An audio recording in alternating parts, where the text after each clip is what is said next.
Hey, friends, welcome back to the Called to Lead podcast. I am super excited for today's episode because I'm going to be bringing back one of my favorite series, which is called Ask the Expert, where I get to share the stories and wisdom from someone who is one of the top coaches and experts within the direct sales space. So get excited to hear from Rob Sperry. And you'll hear the story of how we connected 6 years ago. And this is a really cool full circle moment because this podcast was supposed to happen about a year ago.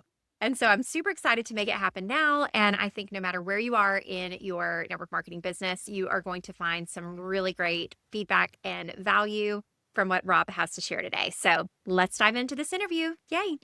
Hey, friends, I am so excited for y'all to meet Rob Sperry. This guy has made a huge impact on my business when I first heard him speak at Bob Heilig's conference about 6 years ago, I guess it was in Texas. And he was one of the keynote speakers. And I can remember just being so inspired by his real wisdom that he shares to help build up leaders within the network marketing space. And it's such a joy and a blessing to be able to have him share his wisdom with you guys today. So he's now has a new book called Built to Last that's serving us as we build our field and corporate systems together. But what's really cool is he's married his blend of working with, I'm talking the tippy top leaders of pretty much every company you've heard of, with partnering with the corporate side to make sure that we can elevate this industry together. So, Rob, thank you so much for being a part of this and for sharing your story and wisdom today. Well, thanks for having me on. I'm excited. It's fun. I know we were going back and forth on doing this a while back, and then we get to circle back, and we just got to do just a personal Zoom for the last 45 minutes with you and Roger. And so I know we align with a lot of similar beliefs inside and outside this profession. And the great part about this is I don't know any of the questions. Heather just goes with intuition and what comes to her. And so we'll have a lot of fun today. Oh, yeah. And I love that you kind of brought it full circle because I listened to a podcast of yours. You just started a new podcast called Built to Last. And I felt this immediate inspiration to invite you to speak on the podcast. And when I went into the Telegram thread to send you a message, I had already invited you.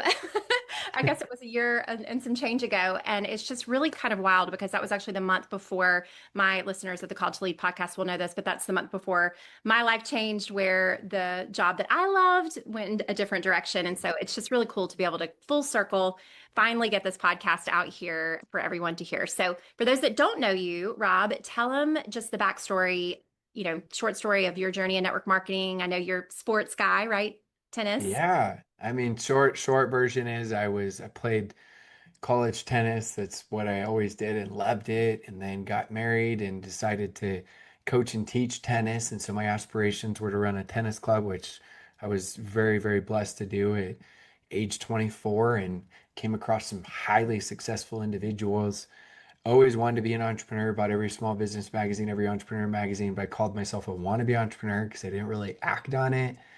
And then I had an individual from the tennis club that was one of the legends of legends in this profession that approached me about personally mentoring me and working with me. And I had said no to 11 different network marketing companies, but it's just whatever you want to call it, right person, right place, right time, like all of it.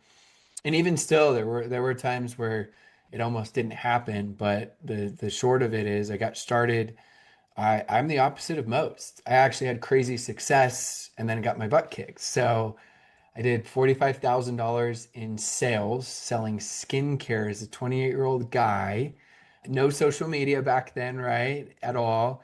And generated a $15,000 paycheck 3 weeks, right? And again, I'm running a tennis club, so this is part time. So then I decided I'm amazing and quit my six-figure job and went full time, and that check went from 15,000 to 2,200, which is still good, but not what I was used to making.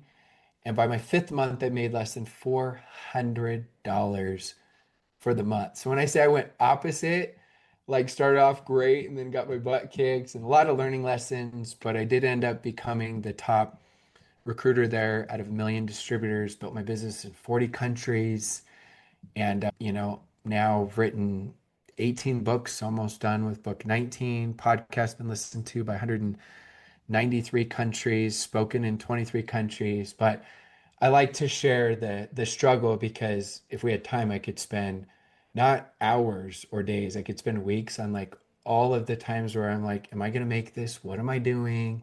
This is so hard because people always just share the highlight reel and they don't realize all those struggles that everyone goes through, myself included. I went through all of them. Oh my goodness. And I love that everybody that's listening, because they're obviously on different paths and journeys. Some people might just be getting started in network marketing, maybe with Restore Collective or not. We have a lot of people that have joined us that don't have a background in direct sales. And so, like you, they're kind of figuring this out. Maybe they've said no in the past. But then we have others who've maybe been a part of it for years and have not had success. And then we have additional people who have had big success in their business, maybe are top leaders at maybe not even Restore Collective or top influencers. We have a lot of social sellers that listen to the podcast. So I'd love for you to give your biggest piece of advice to each one of those groups. So maybe what's the number one tip from your experience that you would have starting with those who've maybe never done direct sales before that, have aspirations of having success, even if that looks different for each one of them. Let's maybe start with those that are just getting started, and then we'll go to the other two. What's the biggest piece? Yeah, biggest piece of advice is that I see in this is Walt Disney gives a great quote that says the best way to get started is to start doing. Mhm. And we get stuck thinking we need to be the expert and we need to know everything. And that's not true. Like think for example, do you know that when you turn the lights on and you just flip the switch that it works? Well, yeah. Do you know how to really explain that in depth? 99.99% of people don't. You just know it works. So I look at it like that for starting in the network marketing profession of you just need to have a belief knowing that, hey, these products work.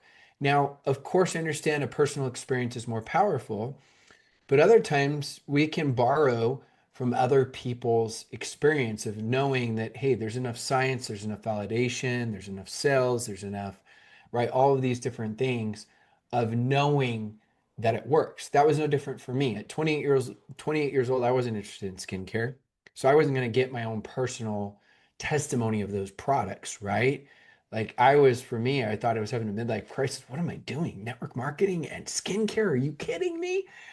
But I knew the science was there and I knew other people had had the experience and all of that. So for me, I borrowed that belief. Mm, And from that, I didn't make myself the issue. I got started and I understood my role was this. My role was to get people to take a look. So mhm, people are like, oh, you're not selling. Hey, and everything in life we're selling. My wife, right? I had to sell her. I'm going on dates or getting married and for her, she asked me where we want to eat at night. It doesn't matter where I list. She literally says no. And then she's selling me on, I'm like, why'd you ask me that? And then she's selling me on where she wants to eat and why, mhm, right? Like my kids are selling me on, eating junk food every single day. Like we're all are staying out later with their friends from my 14-year-old last night. So everyone's selling. The difference is we're not hard or we're not used car salesperson, the bad ones. There's really good ones. The ones that are trying to convince you to buy something you don't want to buy. What we're doing is we're selling them on looking, either looking at the products or looking at the business. That when I figured that out, that was my only role. It took the pressure off me of feeling like so uncomfortable and imposter syndrome and I can't answer their questions. So what if you can't?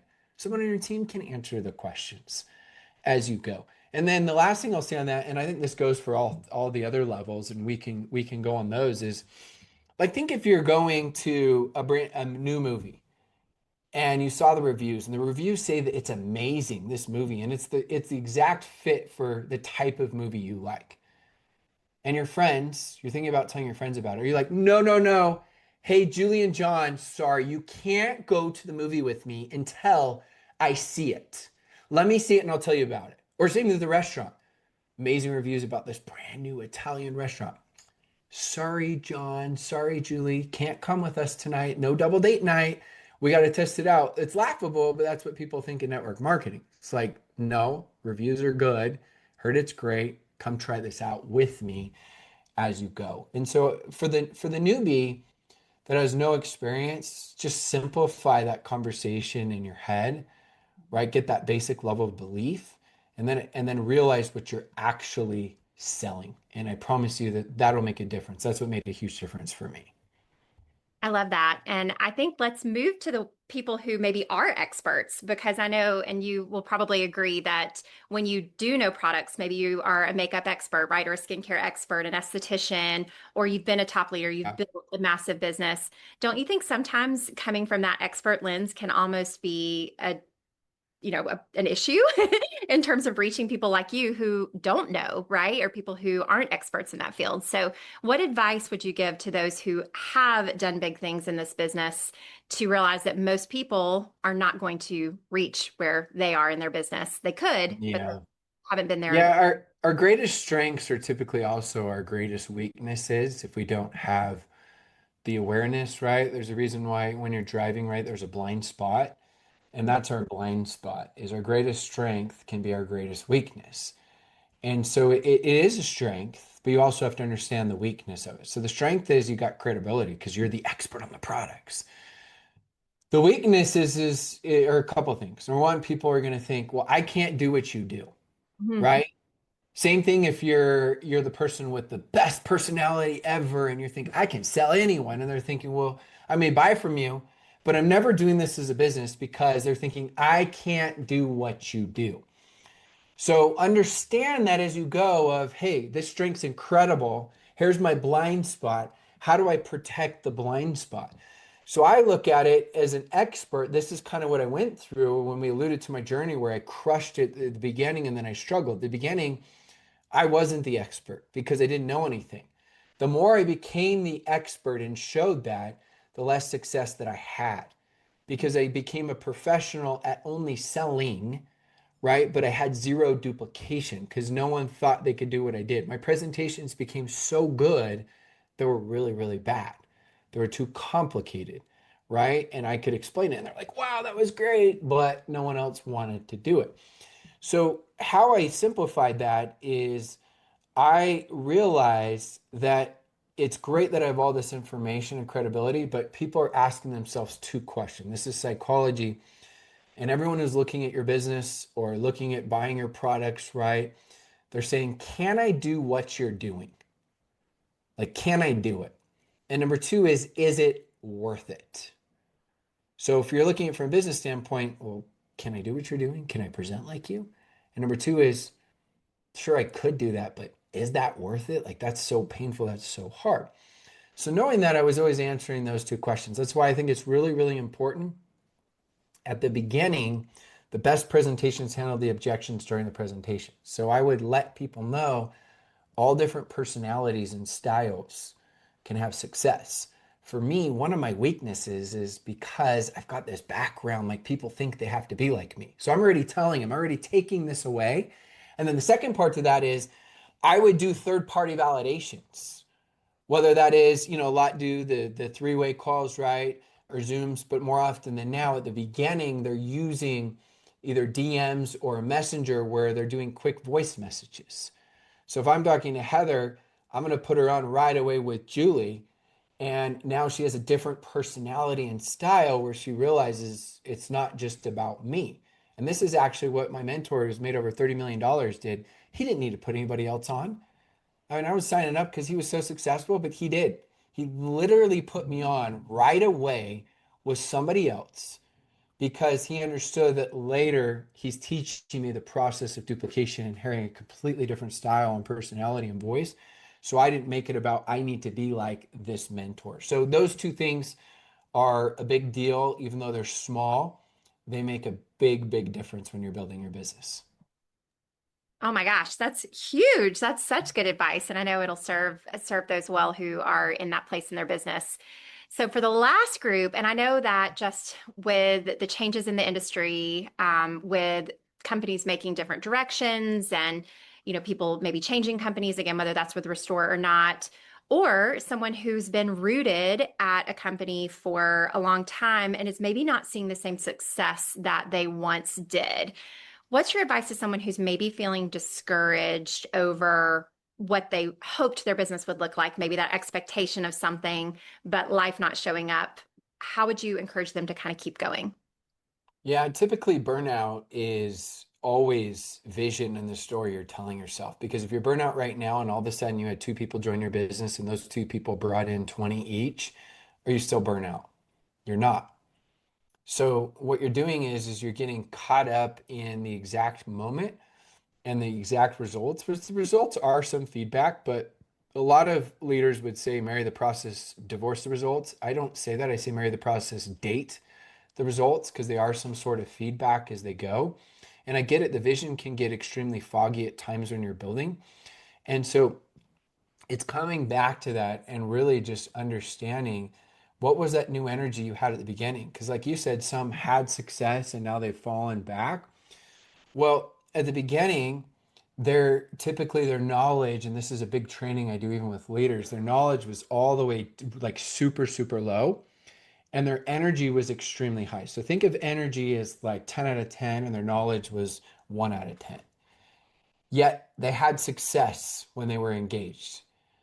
And then all of a sudden, a year later, they're like, well, my knowledge is 10 out of 10. I don't get it, Rob. Like, I know the comp plan. I didn't even understand the comp plan before. I can understand all these secret pending patent ingredients that we've got now. And I can tell you about the next this and that and all these different things as you go. They think when they stop having success that they need to learn more and more and more. And so they get caught up in, and I'm a guy who's written 18 books and do podcasts in personal development. PD can stand for personal development or procrastination development.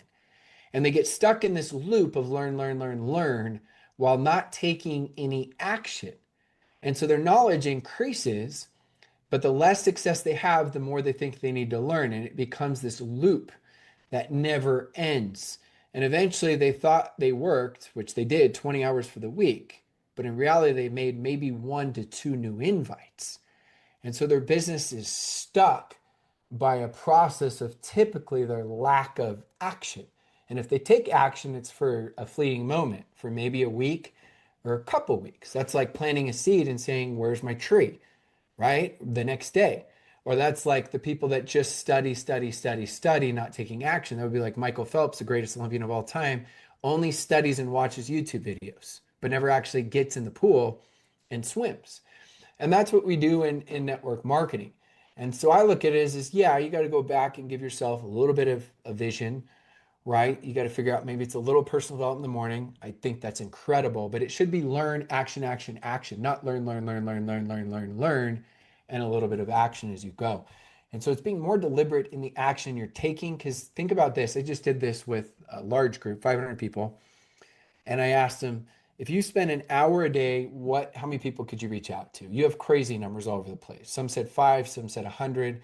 The average was 30. So you're telling me whatever your number is, those that are listening right now, you decide. You're telling me that if you worked 4 hours a month, not a week, you could do 120 new invites? No one. When I say no one, I know some of you are, but pretty much no one's doing that. And so they start treating it like net hoping, net dreaming, net looking around, right? Not net work, marketing. And so I try to just give them a little bit of the mindset, perspective, the belief, and then I dive deeper after that of the deliberate action. And then we dive deeper into eventually into their schedule and calendar, which is now your new boss. You didn't have a boss, when you start network marketing. You used to having a boss, your parents tell you what to do, your teachers tell you what to do, everyone tells you what to do. Now you get to do what you want when you want. You got a new boss now. It's your schedule, it's your calendar. And so you got to be crazy deliberate with that schedule and calendar. That's some good stuff. And I love your marry the process, date the results. I actually shared that wisdom with my leaders, with our founding partner mentors with Restore when you shared it recently in your Leader of Leaders Club. I'm still secretly hiding out. Good. But that's Hey, okay. come like it every once in a while. Oh, I will. Yeah. So maybe I'll engage a little bit more. But which I would love for you to kind of lead into what are some of the ways that you are serving the field? The Leader of Leaders Club, I know, is for its top earners, right? In any company, again, which we have people listening. But what are some of the other ways, maybe some of your favorite books and tools and resources that you think would be beneficial for those to connect with you? Yeah, so I have a podcast, Network Marketing Breakthroughs. That's, I don't know, it's almost 300 episodes. That's great free content if you're a field leader. My books, Built to Last is one I just did recently. That's more of a hybrid top leader and corporate perspective if you want that vision. And if you're building right now and people ask me like which order of books, I'll give you what type they are and you can decide where you're at. The one to start with is the Game of Conquering because that's mindset only to network marketing. I don't know a mindset book that's just network marketing. I know mindset books, but not just network marketing. Then after that, the Game of Networking, and that's really teaching you to be a networker first and a network marketer second. So that would be the second one. And then after that, there's a couple of books that will help you out. Confessions of a Top Recruiter. That one gives more of the skills. And then your rank advancement blueprint is more of the leadership. So between those four, you have kind of like the compilation, right, to really help you out for your business. They're all on Audible. You can listen to me at 2 times speed. I'll sound like a chipmunk, but you can listen on Audible as well on it. I love it. And I love that your Built to Last book is a podcast as well. And you can Yeah. listen to it there too, right? Yeah, for sure. Yep, we're getting that thing going, and that's been a ton of fun. I already have a lot of downloads there, and we don't have that book on Audible yet because I figure it's free on that podcast. So eventually, it probably will be, but you can listen there. Yeah, definitely. It's been awesome. And for those of you guys who are a part of Restore Collective, I think get excited because it's great that Rob works closely with corporate teams like ours, but also with the field. And so Roger and I had the best time catching up with him. Rob, you've already been such a blessing, but it's just great to finally officially connect with you.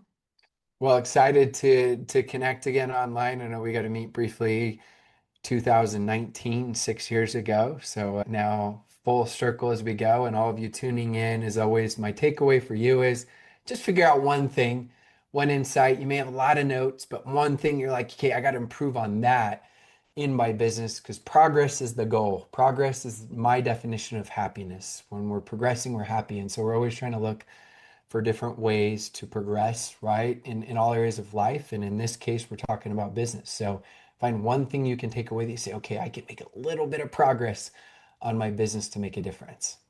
That's awesome. Well, Rob, I know I'm going to put you on the spot here a little bit, but I would love to invite you to pray with our listeners. I know you are a man of faith, and so I'm Yeah, sure you won't mind, absolutely. but I'd love just invite you to pray for those listening. Yep, 100%. Our dear Heavenly Father, we're so grateful to be gathered together. We're grateful for all the many opportunities and blessings we have in this life. We know that everything comes from thee, and we know that all of us are blessed with different strengths and weaknesses. And we ask thee to please bless us that we may be able to utilize our strengths to the best of our ability. Number one, we may be aware of what those strengths are, and that we may be able to utilize those to have an impact on this world. We know that we typically judge others by their actions and ourselves by our intentions. We ask thee to help us to have a softened heart that we may be able to see others as thou would see us them, and we may be able to also focus on the great commandments of loving our neighbor and also ourselves because we can be way, way too hard on ourselves. We're very, very grateful for this incredible podcast and the blessings it brings because of the boldness that we have of having Heather who's willing to share of her beliefs and her faith to make a difference in the world. And we say these things humbly in the name of Jesus Christ. Amen. Amen. Thanks for letting me do that. But I know it's such a blessing, and I think it's been about a year now that I always end every podcast with a prayer for the listeners. So it's a blessing to be able to have one of the first guests I've had in a minute to be able to do the same. So thank you for your wisdom today and your time, and I'm just so grateful. Hey, honored to be on. Appreciate it. And it was great catching up with you and Roger, and hope all of you that tuned in found something of value you can apply to your business. Awesome. Thanks again, Rob.